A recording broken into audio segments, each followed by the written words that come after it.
Assalamualaikum warahmatullahi wabarakatuh. Nama saya Sadam Elino dari kelas 7E. Saya akan menceritakan tentang bawang putih dan bawang merah.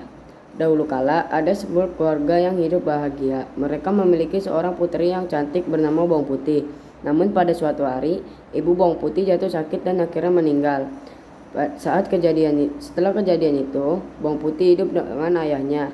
Ayah Bawang Putih adalah seorang pedagang yang sering berpergian jauh. Karena tak tega meninggalkan Bawang Putih sendirian di rumah, akhirnya ayah Bawang Putih memutuskan menikah lagi dengan seorang janda.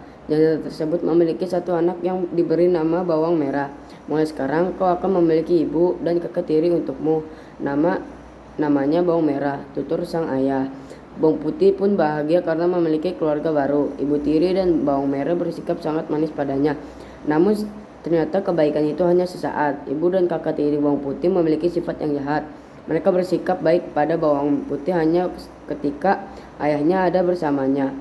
Namun seketika ayahnya pergi berdagang, mereka menyuruh Bawang Putih mengerjakan segala pekerjaan rumah seperti seorang pembantu. Ternyata kemalangan Bawang Putih belum berhenti sampai di situ. Selang beberapa waktu ayah Bawang Putih juga jatuh sakit dan akhirnya meninggal dunia. Ibu dan kakak tiri Bawang Putih memiliki sifat Kini Ibu Tiri dan Bawang Merah bersikap semakin jahat pada Bawang Putih. Sekarang semua pekerjaan rumah kamu kerjakan setiap hari, kata Ibu Tirinya setelah sang ayah dimakamkan. Bahkan waktu beristirahat Bawang Putih juga semakin terbatas. Setiap hari dia harus melayani semua kebutuhan Bawang Merah dan Ibu Tirinya. Sampai pada suatu pagi ketika Bawang Putih mencuci di sungai, tanpa disadari salah satu selendang kesayangan Bawang Merah hanyut. Kakak, maaf, selendangmu hanyut di sungai, tutur Bawang Putih. Bawang Merah pun memarahi Bawang Putih. Dia menyuruh Bawang Putih mencari selendang itu dan tidak boleh pulang sebelum menemukannya. Jangan pernah pulang ke rumah ini jika selendangku tidak kau temukan, bentak Bawang Merah. Akhirnya Bawang Putih menyusuri sungai untuk mencari selendang itu. Hingga larut malam, selendang itu belum juga ditemukan.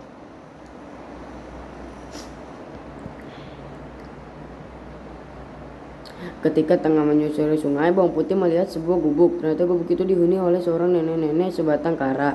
Bawang Putih akhirnya meminta izin untuk menginap semalam. Nenek, bolehkah aku izin menginap di rumahmu? Tanya Bawang Putih. Nenek itu cukup baik hati. Dia mempersilahkan Bawang Putih untuk menginap. Nenek itu juga menanyakan perihal tentang Bawang Putih dan bagaimana dia sampai di tempat itu. Bawang Putih pun menceritakan nasib dialaminya. Hingga nenek yang mendengar itu merasa iba. Ternyata selendang yang dicari Bawang Putih ditemukan oleh si nenek. Saat melewati sungai, aku menemukan selendang ini tersangkut di bebatuan, tutur nenek. Nenek, terima kasih sekali, tutur Bawang Putih bahagia. Tapi nenek itu menyerahkan selendang itu dengan syarat Bawang Putih harus menemaninya selama seminggu.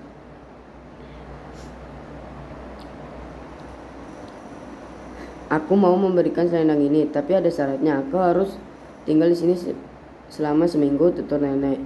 Bawang Putih menerima tawaran itu dengan senang hati. Dengan senang hati aku akan menemanimu, nenek. Waktu seminggu pun berlalu, dan kini waktunya Bawang Putih untuk pulang.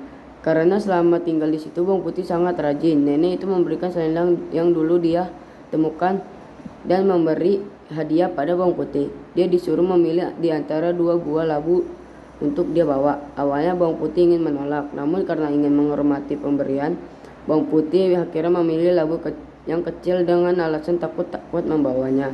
Dan nenek itu hanya tersenyum dengan mendengar alasan itu. Setelah itu Bawang Putih pun segera pulang dan menyerahkan selendang itu pada Bawang Merah. Setelah itu dia segera ke dapur untuk membelah labu dan memasaknya.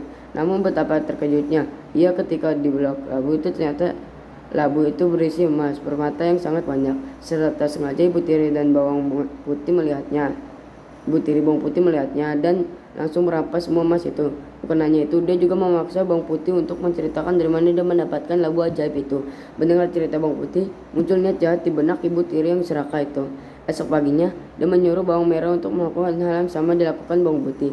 Dia berharap akan bisa membawa pulang labu yang lebih besar sehingga isinya lebih banyak.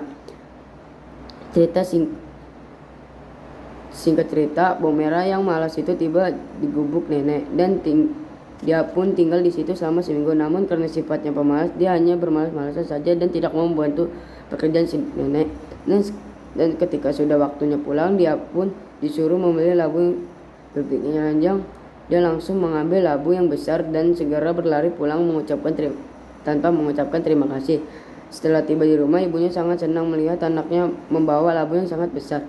Dia berpikir pasti emas di dalamnya cukup banyak. Karena tak ingin diketahui oleh Bawang Putih dan takut jiwa Bawang Putih meminta bagian, mereka menyuruh Bawang Putih mencuci di sungai.